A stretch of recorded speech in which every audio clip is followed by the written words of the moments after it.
Sure, what's inside is what's most important. But when it comes to reaching your success summit, the pinnacle, let's face it, how you look on the outside is pretty darn important. And no, I'm not here being superficial. I'm really just being realistic. What you wear and the way you look affects the way you think, the way you act, and the way you feel. It's a study called enclothed cognition. They did a study where they gave some college students a task.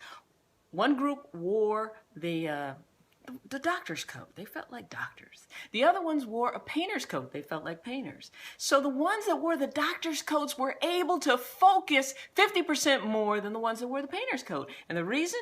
Because they felt smart. They felt sophisticated. They felt like they could do the task. So if you feel like you look, you'd be surprised what happens. But also what's important is the way other people respond to you. There was actually a study where they looked at the amount of money women were making. The women in the workplace that wore makeup, can you imagine makeup, were making 30% more than the women that weren't? Then they looked again at people that were considered pretty at the workplace. On the average, they earned 5% more than the people that were considered unpretty. And I bet you it wasn't what their face looked like. It looked like it was probably a little bit to do with how they presented themselves. Then they also looked at people who exercised more than 3 times a week. People make about $80 more a week, the ones that were exercising 3 times a week. And kids are not immune to this. They actually did a study where they found that teachers were biased on what the kids wore. The kids that didn't dress and look smart, the teachers assumed they weren't smart. So don't be discouraged if you've been walking around looking a hot mess. We all have days like that.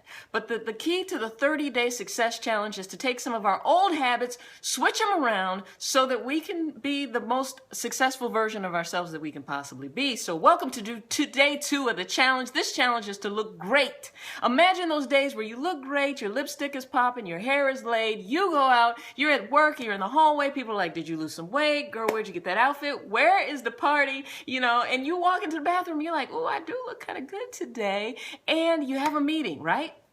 You sit down, you have all these brilliant ideas to share. Your boss is even like, wow, you really contributed so much. You feel so good that instead of wanting to go straight home to get into your very comfortable clothing, you decide to go run some errands. You stop by the store. People are smiling at you. You say hi to people. This is your world. You feel so energized and alive that you head home, take care of home matters, and you start working on your side hustle. Now, a side hustle is the stuff you daydream about, the life you daydream to have that you don't right now.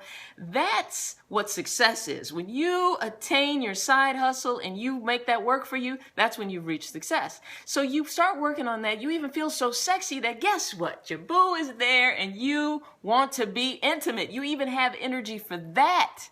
So it never fails. The time that you put into it, when you look good, you feel good, it pays off.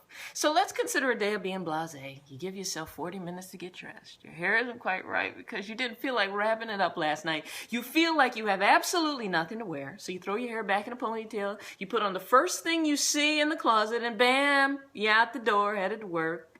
Now let's envision what that day is like. You arrive in the meeting a little late. It's a bad hair day, so when it comes time for you to give your brilliant ideas, instead of speaking up, you just kind of shrink into your seat and hope that nobody notices that you had a bad day, a hair day. You even convince yourself that Sheila from accounting was looking at your hair and probably noticed product buildup or that you had a track showing or something. You're feeling so down about yourself that you don't even feel like you have any good ideas today.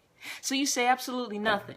Your boss doesn't acknowledge you. No one acknowledges you. Shrink on. You go back. You go to the bathroom on break. You look and you're like, oh, can't wait to get home. I look so bad today. You know that feeling. You feel so incredibly tired. You arrive home exhausted. Your person is there energized. They came home early. They want to play.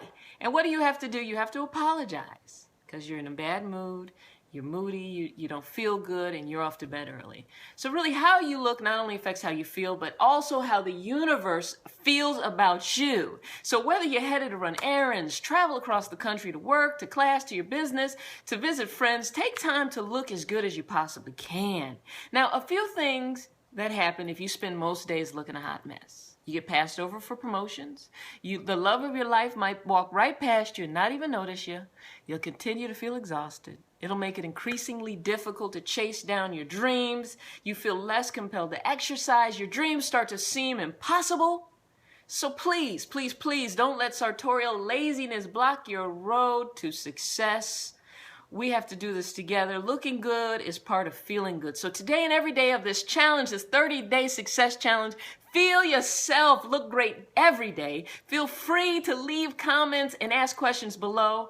I'll see you tomorrow. I'm so excited for this 30 days of success. And I will see you tomorrow on success day number 3. 3, 3.